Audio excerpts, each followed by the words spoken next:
Armas do Free Fire Check. Essa arma aqui até que é boa. Mas eu prefiro essa. Só mais capa. Nome lindo. Thompson. Vou colocar no meu filho. Arma ruim da desgraça. Dá 3 tiros e para. Pé, pé, pé. Parece que atirando é a prestação. Entre pegar ela e ir no murro. Eu já matei 5 caras no murro.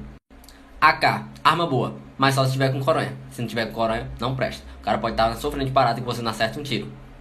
Odeia famas. O Satanás entrou na terra e construiu essa arma. Só presta na mão dos outros. Se você for X1, você morre. É 2 tiros e plau. Ninguém nem usa. Tá lá só pra completar o jogo. Essa daqui piorou.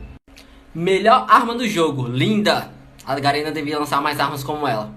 Odeia famas. Chamam essa aqui de 12 véia. Mas não confunda. Não é 12 velhas. É 12 véia. Porque ela aparenta ser antiga. Velha. Odeia famas.